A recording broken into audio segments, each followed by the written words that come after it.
Hello mga kasari, narito ang update sa nalalapit na pagtatapos ng init sa Magdamag August 27, 2021. Kaya simulan na natin.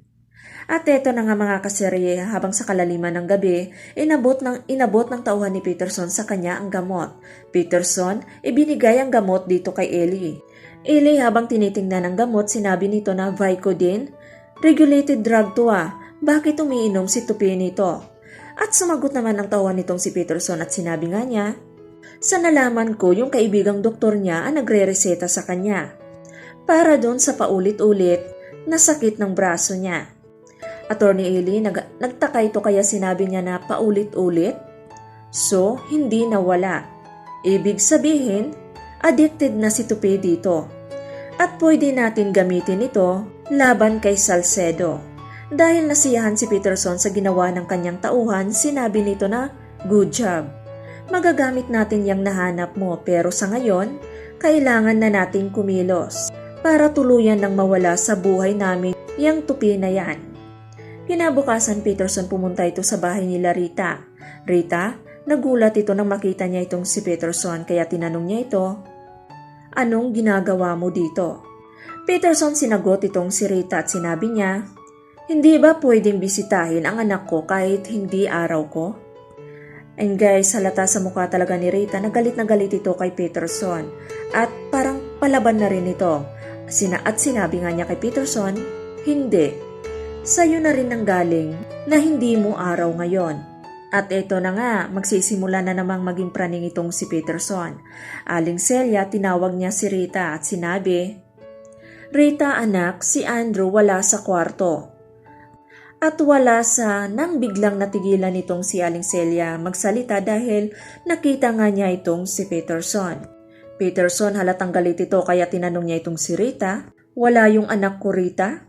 At hinagis ni Peterson ang kasirola na walang kamalay-malay, nadamay pa. At sabay sabi nga nitong si Peterson, nasaan na?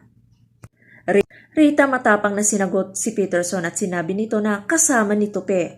Peterson, kasama ni Tupi? Na walang pahintulot galing sa akin? Rita sumagot, oo, kasi pinagkakatiwalaan ko siya. At ito na nga, sumagot itong si Peterson, sinabi niya na hindi ko siya pinagkakatiwalaan. Ibalik niyo ang anak ko ngayon din. At dumating itong si Raymond mga kaserye. Raymond, napatanong ito, Rita, anong kaguluhan to? At nagulat rin itong si Raymond nang makita niya itong si Peterson. Rita, sinabi dito kay Peterson na ipinasyal lang yung bata.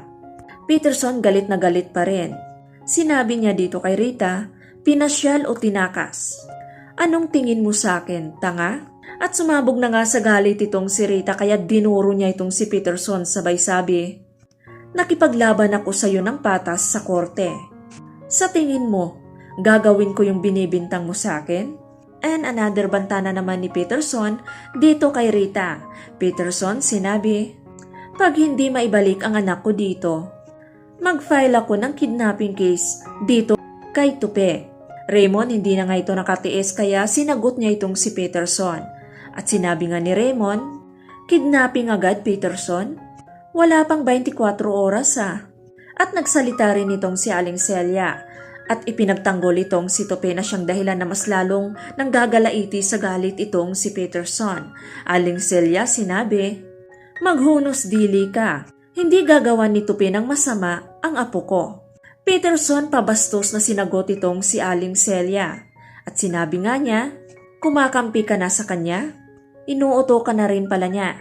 Rita nagsalita at sinabi dito kay Peterson na umalis ka na. Peterson matapang na sinagot itong si Rita at sinabi nga niya, hindi ako aalis Rita, hanggat hindi ko nakikita ang anak ko. Dahil ayaw talagang umalis nitong si Peterson, Rita, pinagbantaan nitong si Peterson anong akala ni Peterson siya lang. Rita sinabi, kung hindi ka aalis, ipapadampot kita sa pulis. At natakot nga itong si Peterson mga kaserye kaya umalis ito. At habang nasa kanyang bahay na itong si Peterson, kasama ang kanyang kaibigan na si Attorney Ellie, Peterson inutusan ng kaibigan nitong si Attorney Ellie na tawagan lahat ang kakilala nitong pulis para ipahanap ang anak niya. Ellie kalmadong sinagot itong si Peterson. Sinabi na pwede naman. Please, kumalma ka muna. Hindi madali ang pinapagawa mo sa akin, kawawang Eli. At sumigaw na nga itong si Peterson mga kaserye. Sinabi niya dito kay Eli, paano ako kakalma? Anak ko ang kinuha, Eli. At sa kakasigaw nitong si Peterson, tumulo ang laway. Eli kalmado pa rin sinagot itong si Peterson at sinabi, hindi naman siya kinidnap, di ba? Nagpaalam siya at pinayagan ng ina. Paano magiging kidnapping yon? Ako ni Eli, iwan ko tong si Peterson, kaloka. At ito na naman, pasigaw na namang sinabi ni Peterson dito sa kanyang kaibigang si Attorney Eli, basta gawan mo ng paraan para maging kidnapping. Sira ulo talaga.